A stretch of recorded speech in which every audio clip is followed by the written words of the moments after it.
bit bigger for the next figure. I would say it's nearing like the 7-inch mark.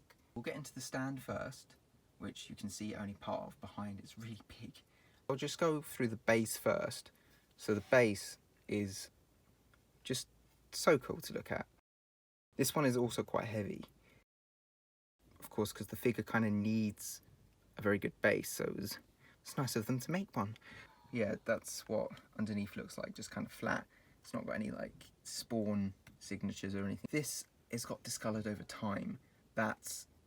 Or maybe it's meant to look like that. I don't know, maybe to look like more mossy or whatever. The gargoyle is so cool. You've also got like hidden gargoyles underneath on either side.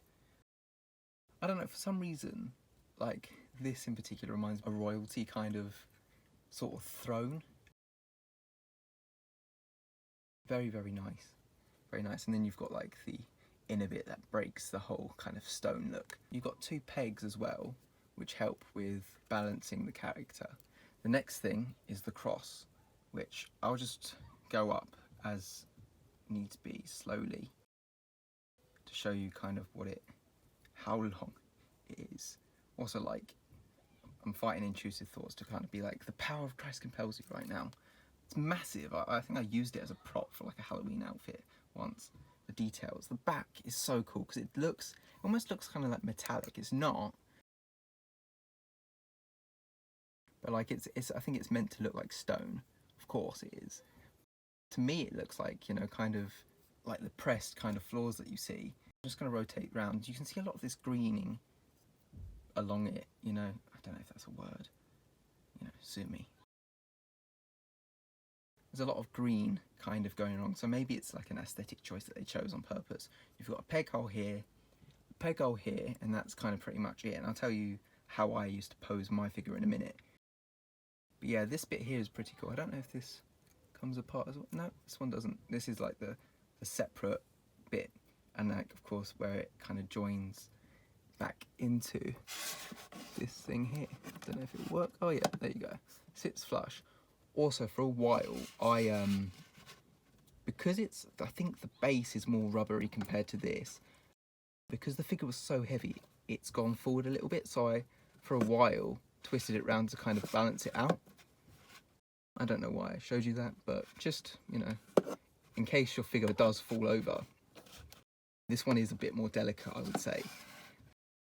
I used to balance him on top using these 2 peg holes, this peg hole here and this peg hole here, so he kind of looks like he's looming over the graveyard a lot more. Right out the gate, the cape is just immense. There's not much gappage. This is probably the best looking cape on any of the figures I've got. There's a lot of shading on some parts, not all of it. This bit here is amazing and it lays like he does in the comics. Got these little bits here which are in some of his art, but I love them. They're just like bunched up shoulders. They're great, very creepy. This, like I said, is a separate piece, so you can move the head very well. Don't know if I'm doing this justice, you know. There's a lot of bits to it, so a lot of it like is supposed to fall in certain places, like that. He's very skinny, very, very skinny, which I don't mind. Like, you know, it's a corpse at the end of the day. So this rotates up, you know. A lot of these do. They kind of rotate or they move a little bit around. So there's a little bit of leeway for you to play with it and how you want it to be posed. A lot of the time I have this kind of separate and like the hand out holding a chain or a gun, or like I've got some flame effects that go quite well on the cross. These bits here kind of rotate and move how you want them to. Some of them stay, some of them don't necessarily. Maybe my favourite part of the whole figure is probably how this bit here looks with the collar and the head, because in the animated show this was a lot of how you would see him. I love these bits. I don't know how to explain it. They're great, and they're like attached separate from the main, so you can properly rotate their head left and right. A staple in any good Spawn figure is the green eyes. Very clean on both. The belt as well is really cool because it's pretty much like dead on the same, apart from minus a nose from the collar bit. I love the dry brushing blue hue all through the figure, like absolutely everywhere. I think mainly on the front actually.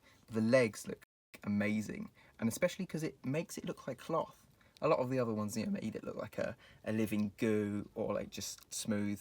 But this one actually makes it look like cloth, like wrapped around his sort of skeletal decaying body.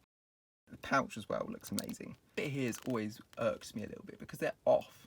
They're slightly off kilter. Maybe it's good for articulation. We'll check in a little while. Line work on this is very, very clean. For articulation, head goes from side to side very well. Very, not, you can go 360 if you want to. I don't want to break my figure though.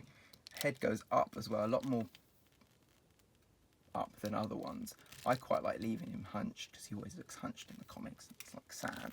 But there are butterfly joints, which are very odd on a figure like this, I think. Arms rotate forwards and backwards, but don't go in and out. So you can get him to put it up, but it has to rotate. There's a bicep cut that swivels. An elbow joint that goes about 90. A mid-wrist cut that swivels. And then a wrist that hinges up and down. Yeah, it doesn't really do much. Like, I think this is when they were first trying to do... Never noticed that before, like a little ball.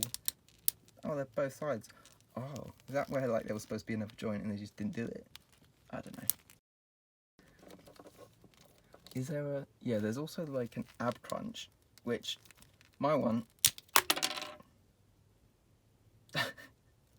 There you go. Forwards like that. There you go. Back a little bit. By the way, be careful of the ankle joints on this one. Does this rotate as well? It's so difficult. It rotates, but ever so slightly. This leg goes forward this much. Thigh cut hidden by the pouches. Double jointed knees, right, but kind of before they understood that there is gappage. It works very well. Goes back quite far, and there is like 360 rotation. And then the toes. By the way, I just wanted to mention about the chain is ever so long. You can kind of do most things with it. We've come to the end of the series dedicated to my Spawn collection. Thank you for joining me as I talked about the pros and some of the cons of these figures. That was my review of the Image 10th anniversary Spawn figure. Let me know if you'd like to see more content like this. Thanks for watching.